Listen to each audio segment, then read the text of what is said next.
Yeah, the Great Brigantine Race, first annual. The way this came about was really, well, it was a great bit of serendipity.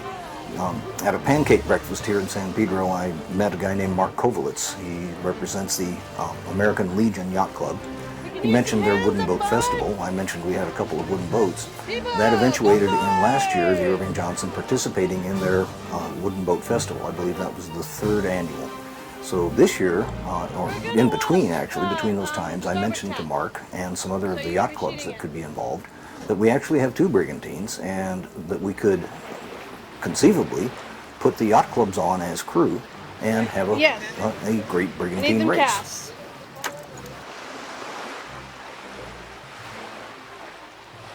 In the sheets yet?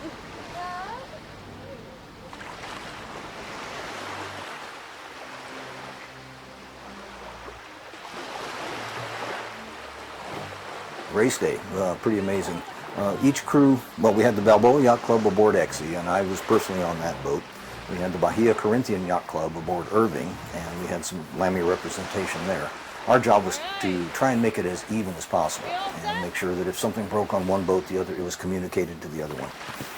We went out for about an hour and a half, hour and 45 minutes of practice where our crew trained the guest crew, and the guest crew were quite quick to learn, quite eager to learn, and really quite good at all of this. Well, they were pretty much experienced yacht racers to begin with, so one might expect that.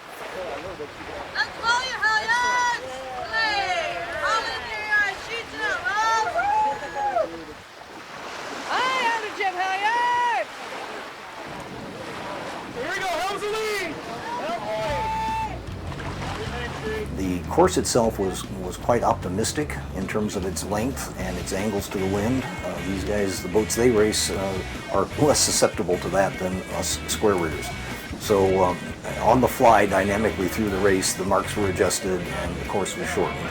I suspect part of the drive on that was the 4:30 after party that began back at the dock at Bahia.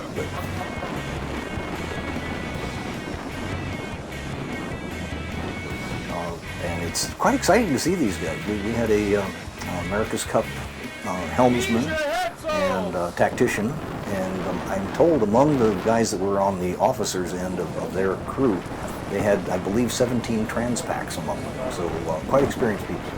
We learned a lot. I hope they learned something too. And to cross the finish line and then let their brand new 30-foot-long birdie go flying was a sight. So people on the dock enjoyed it. People on Balboa Pier enjoyed it. I think we have something going here.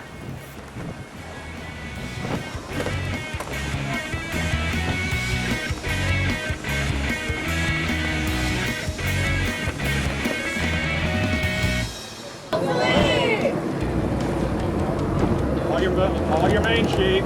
I'm all over here, it's easier.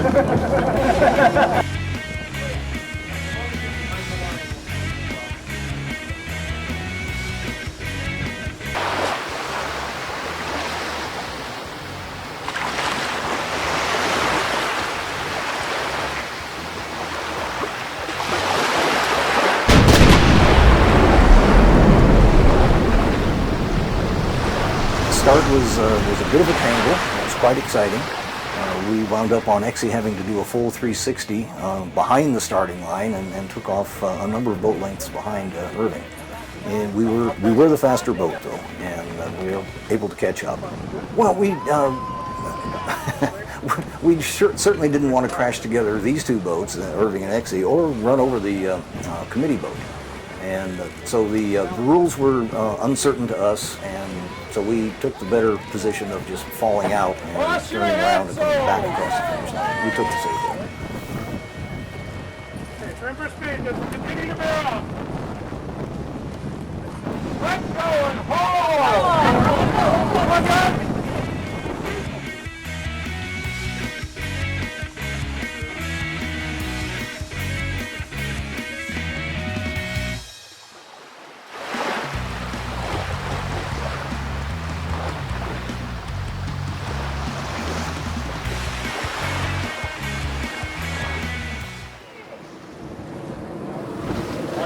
All your main sheet.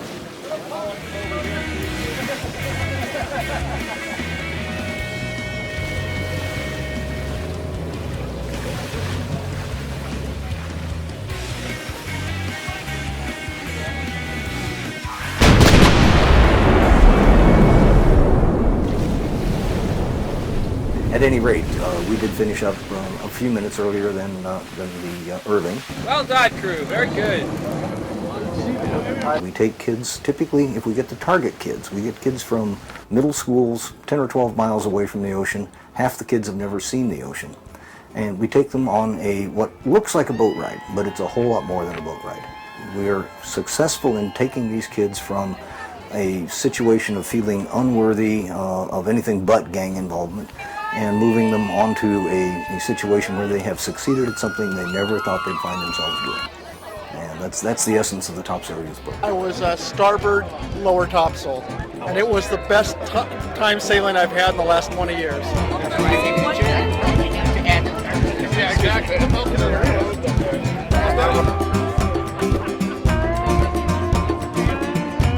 And so this year, the winner, after all of this, turns out to be the Exy Johnson and